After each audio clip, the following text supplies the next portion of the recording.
Strap on your seatbelt and prepare for takeoff. You're about to go on a journey. It's First Contact Radio with Joshua Poet. All right, Dirk, thank you very much. This is Josh Poet coming to you on the 10th of September, 2019. Onward, let's go. News today, we're hearing about John Bolton, no longer in the Trump administration as the National Security Advisor. Now, I know that there's stories that he resigned, stories that he wanted to resign, stories that Trump fired him. You know what? None of those stories matter.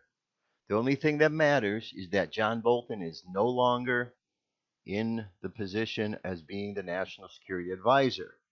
And that's a good thing. There was a rhino who spoke out today disproving that what had happened, and that was Mitt Romney. He doesn't approve. He thinks John Bolton was the right guy to be there, and Trump shouldn't have gotten rid of him. Well, thank you very much, Mitt, because those words are enough to confirm that President Trump did the right thing. Because we know that Mitt is a rhino, Republican in name only. We know that he is not with the same values that Americans have, and he's just one of those trying to tear our country apart, just like the others. He wants the war. They wanted the warmongers. Warmongers now are being weeded out. Little background information here so we understand what we're talking about. The National Security Advisor is the assistant to the President for National Security Affairs, commonly referred to as the National Security Advisor, or at times informally termed NSC Advisor. This is a senior aide in the Executive Office of the President, based at the West Wing of the White House, who serves as the chief in-house advisor to the President of the United States on national security issues. The National Security Advisor is appointed by the President, does not require confirmation by the Senate, but an appointment of a 3- or 4-star general to the role does require Senate reconfirmation of military rank. The National Security Advisor participates in meetings of National Security Council, usually chairs meetings of the principal committees of the NSC with the Secretary of State and the Secretary of Defense. Meetings not attended by the President. The National Security Advisor is supported by the National Security Council staff, who produce research and do briefings for the National Security Advisor to review and present either to the National Security Council or directly to the President. You could see and understand that that's a very important role. We need to have somebody who is going to inform the President about the security issues that are at stake for our country. That person needs to be somebody who wants to see peace established, not a warmonger. And that's exactly who John Bolton is. He's a warmonger. Call him a war hawk. He's been around for quite some time, and his reputation of being a war hawk precedes him, which is why he needed to go. And if we look at the past information and the past times that Trump's been having challenges, it's been with Bolton, because Bolton wants to go fight a war, and Trump doesn't want to go fight wars. Now, we'll be interested to see how this plays out today. I'm not really aware of what the liberals think of this maneuver. How many of them are upset over this? You would think none of them would be, because the idea is to have peace. The idea is to get rid of the warmongers. And if John Bolton is a warmonger and has worked with the various presidents doing warmongering things, you would think that those who are against war would be against this man being no longer in office. Would be glad about that. And we'll see. We'll see how that plays itself out. But I don't think that the liberals really know what they want. They just are against Trump no matter what the case may be. Here's over at heavy.com 5 facts you need to know about John Bolton. John Bolton has been fired by Donald Trump, who asked for his National Security Advisor's resignation. That's according to a September 10th, 2019 tweet from Trump himself. I informed John Bolton last night that his services are no longer needed at the White House. I disagreed strongly with many of his suggestions, as did others in the administration, and therefore I asked John for his resignation, which was given to me this morning. I thank John very much for his service. I will be naming a new security advisor next week, the president wrote on Twitter today. However, Bolton later texted Fox News to claim he resigned. The two men had degrees over various policy issues in recent months, and tensions between the two men were well known. Disagreements in the White House sparked recently when Trump said negotiations with the Taliban were dead. Okay, so 5 things. 1, Bolton tweeted that he offered to resign. Obviously, we have different versions of the events from what Trump said. Second thing here, Bolton was scheduled to give a briefing the same day. The announcement was so sudden that John Bolton had been scheduled to do a White House briefing at 1:30 today. The Bolton firing continues a revolving door of Trump administration officials who have quit or lost their jobs. We know why that is, because they're swamp members and they're getting weeded out. 3, Bolton and Trump clashed over policy approach, Afghanistan and military action. According to NPR, Bolton and Trump clashed over Bolton's aggressive positions on Venezuela, North Korea, and Afghanistan because Trump wasn't as eager to continue or get into confrontations. Whereas Bolton threatened leaders with military action, Trump wanted to curtail the American involvement in Afghanistan. NPR reported, adding that relations between Trump and Bolton had soured to the degree that Bolton reportedly was excluded from meetings about the war in Afghanistan. The Washington Post recently reported that Bolton was against diplomatic approaches to end the war in Afghanistan, writing that Bolton had become a staunch internal foe of an emerging peace deal aimed at ending America's longest war.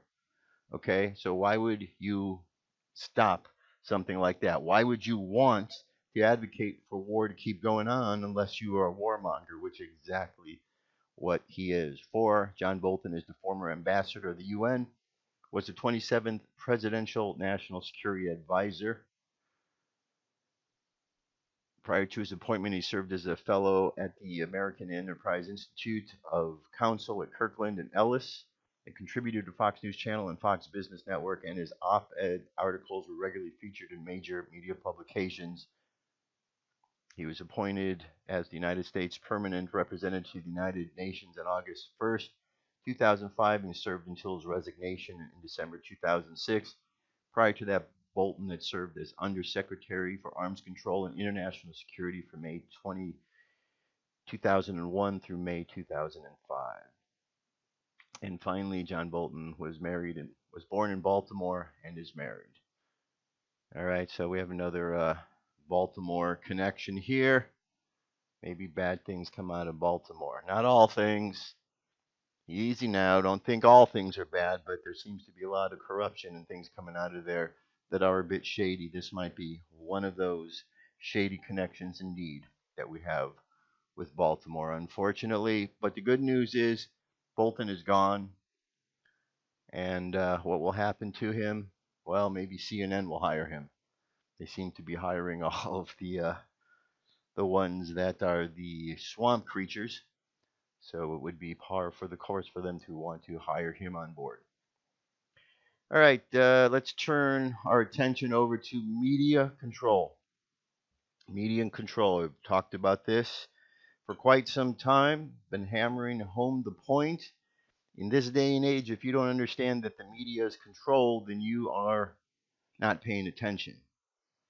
The media has been controlled for a long time. Americans have been controlled for a long time. If we go all the way back to this system of control, let's do a quick review. In 1871, United States of America became a corporation. That's when the District of Columbia was born.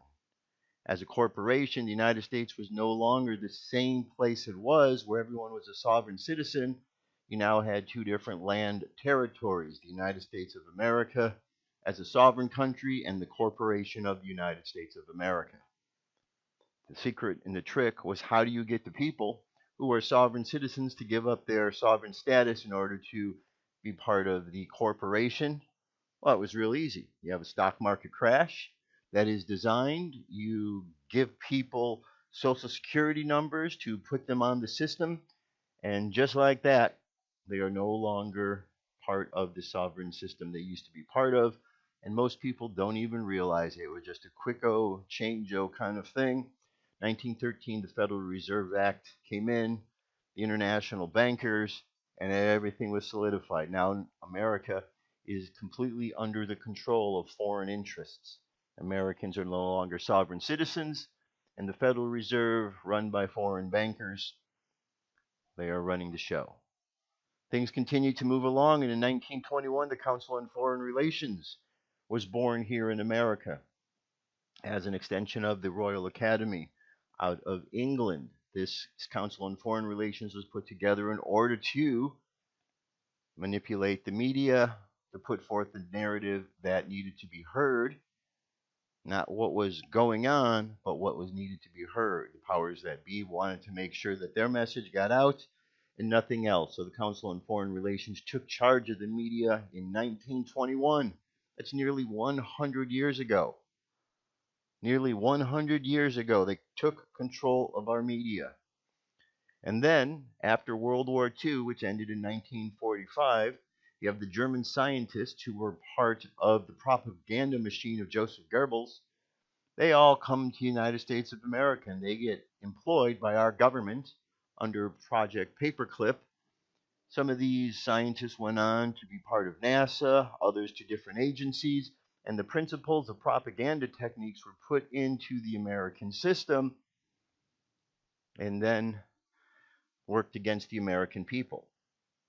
Now, in 1948, there was something very important that happened, and that's called the Smith-Mundt Act.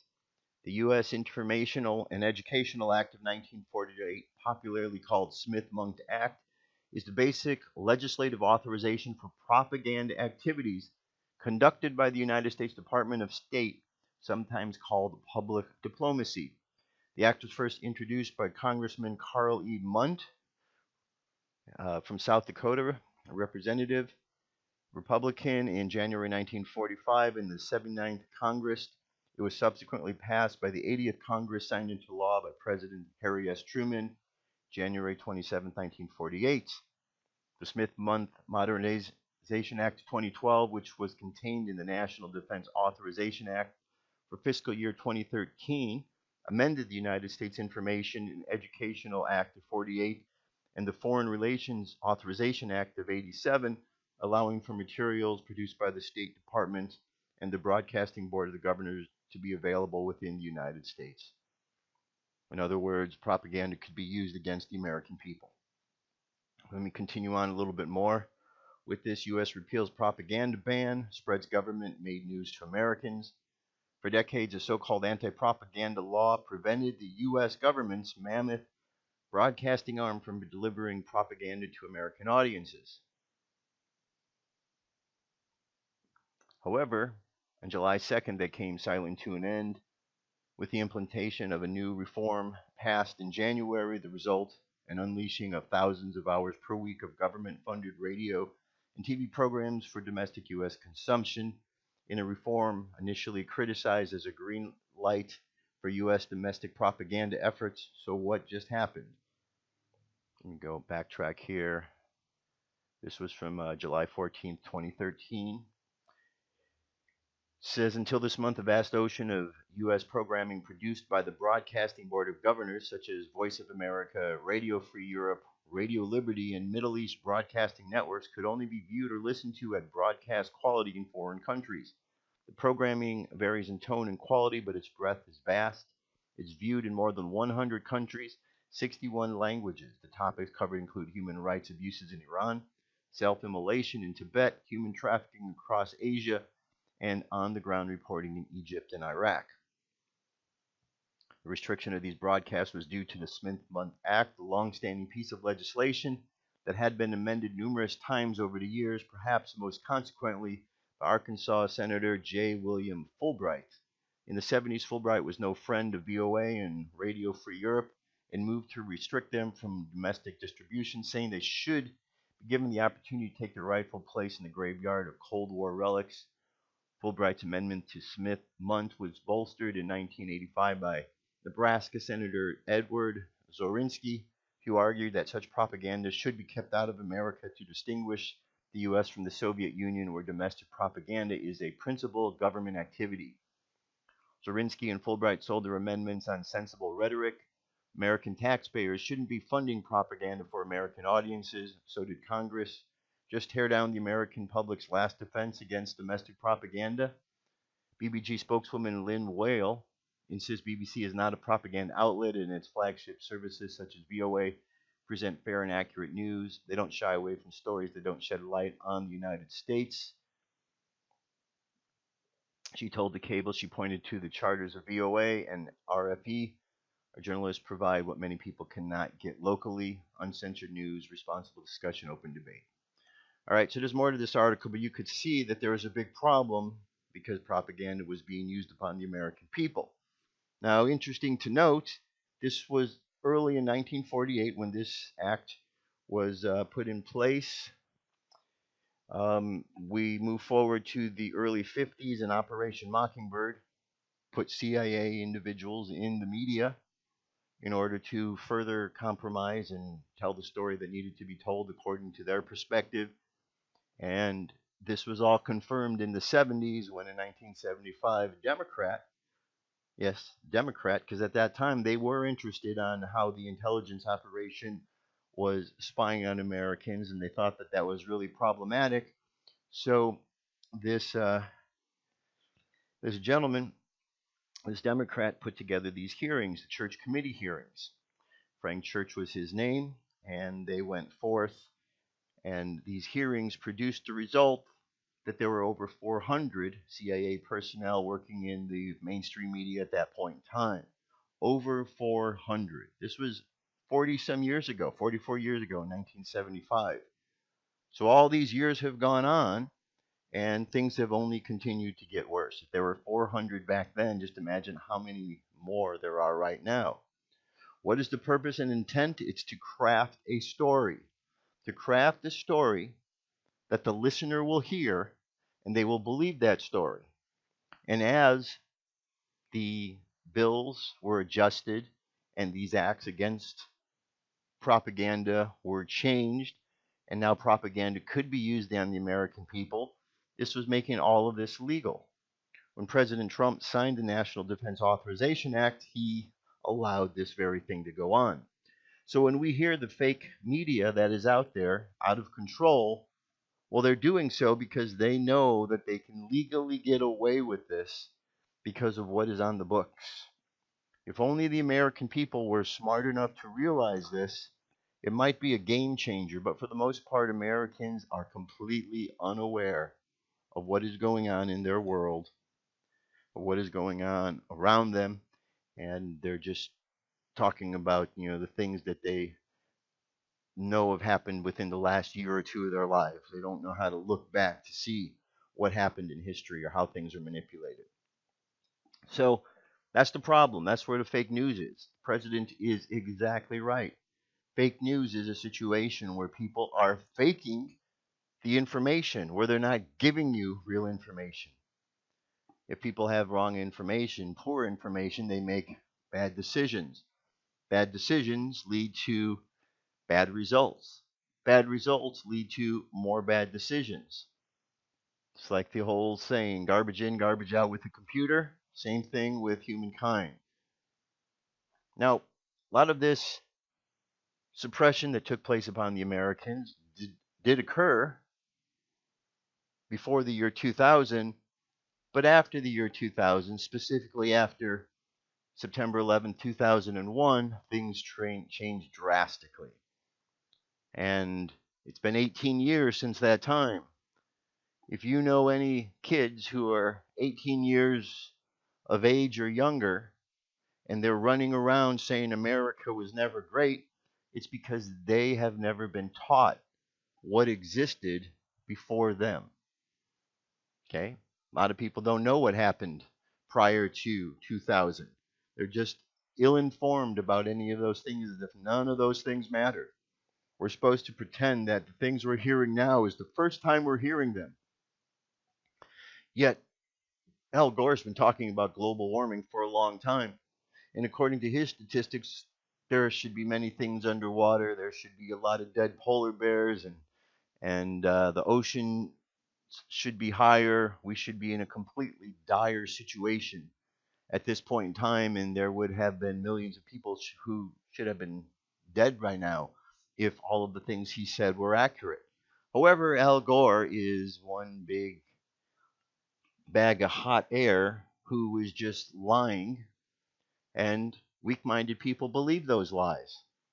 Here we are in 2019, and we have even weaker minded people out there spreading these lies as if they're gospel truth, and people that are even weaker minded than the ones passing the knowledge are believing these lies.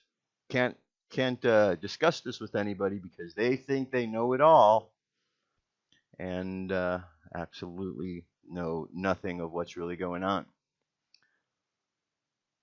Tomorrow is the anniversary date of a very tragic event that occurred in our country that changed everything, which was the Twin Tower incident, the World Trade Center incident of September 11th, 2001. There were some things that occurred, though, the day before it on September 10th, which we can look back now in hindsight and see that they were part of the story. However, at that point in time, we didn't really have the luxury of being able to understand what was unfolding, and so we find out after the fact. But let's just go over a few of those things. September 10th, the day before 9/11, is a day full of suspicious activity that begs to be investigated closely for indications of who had foreknowledge and complicity in the following day's surprise attacks. Dozens of these oddities exist, but here's 7 of them.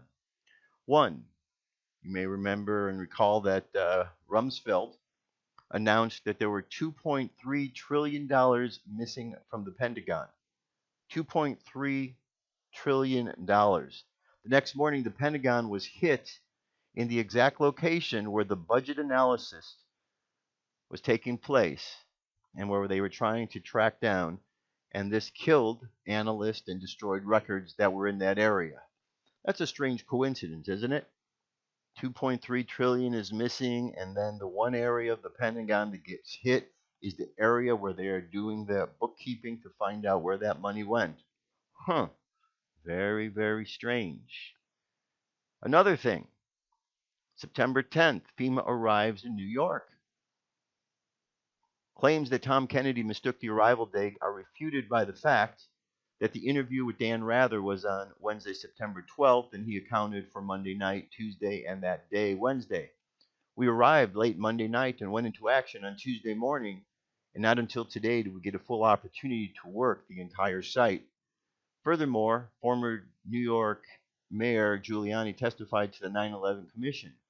The reason Pier 92 was selected as a command center was because on the next day, on September 12th, Pier 92 was to have a drill. It had hundreds of people here from FEMA, from the federal government, from the state emergency management office. They were getting ready for a drill for biochemical attack. So that was going to be the place that they were going to go to have the drill. The equipment was already there, so they were able to establish a command center there within 3 days. That was 2.5 times bigger than the command center that we lost at the 7 World Trade Center, and it was from there that the rest of the search and rescue effort was completed. 3, alarm bells sounded over unusual trading in U.S. stock options market September 10th. According to CBS News, in the afternoon before the attack, alarm bells were sounding over unusual trading in U.S. stock options market. It's been documented that the CIA, the Mossad, and many other intelligence agencies monitor stock trading in real time using highly advanced programs such as PROMIS. Both the FBI and the Justice Department have confirmed the use of such programs for U.S. intelligence gathering, though through at least this summer. This would confirm that the CIA should have had additional advance warning of imminent attacks against American and United Airlines planes. 4, Afghanistan war plans on Bush's desk, September 10th. Plans for military action in Afghanistan were on President Bush's desk 2 days before 9/11 and September 10th. Video embedded in the link. Okay. 5, SRAS turned on for the exercise mode on September 10th. Backup communication system was miraculously switched on for the exercise mode, and ready for use on 9/11 from research by 9/11 blogger Shoestring. 6. General Montague Winfield steps down on September 10th. Who's a Brigadier General W. Montague Winfield asked Captain Leedig to temporarily take his place as Director of Operations at the Pentagon Command Center the morning of 9/11 from 8:30 a.m. until after Flight 93 crashed, whereupon Winfield resumed control. Leedig had qualified to stand in that position just a previous month. Winfield was promoted to Major General. And 7, Pentagon officials canceled flights on September 10th. According to Newsweek report on September 13th, the state of alert had been high during the past 2 weeks, and a particular urgent warning may have been received the night before the attacks, causing some top Pentagon brass to cancel the trip. Why that information was not available and the 226 people who died on the 4 hijacked commercial aircraft may have become a hot topic on the Hill. Far from becoming a hot topic, the only additional media mention of the story will be in the next issue of Newsweek. A group of top Pentagon officials suddenly canceled travel plans for the next morning, apparently because of security concerns. We also have issues that came about where people didn't go into work, and a lot of strange things. Here's another link here. Context of September 10th, 2001 meeting. FEMA representatives arrive in New York ready for training exercise. This is a scalable context timeline. Contains events related to the event September 10th, 2001. FEMA representatives arrive in New York ready for training exercise. You can narrow or broaden the context of this timeline by adjusting the zoom level. The lower the scale, the more relevant the items on the average will be. All right, so this is a good place to go and look up some information here as well. Bottom line is there were a lot of shenanigans that were taking place, and we can now see in hindsight that the day before there were some really suspicious activities that did occur that we should have paid more attention to. Now, there were those who were paying attention to them, but they were simply chalked up as conspiracy theorists. See how dangerous that could be? When you chalk up and you say the people who are gathering information and trying to bring truthful intelligence to light, and then they are deemed to be conspiracy theorists in order to, defer people away from their information, you now have a problem. Because now you have people not believing a source of information, and we now see that we should have listened to that information because there was one red flag after the other, after the other, after the other. And then, of course, 9/11 came, and the world has been different ever since.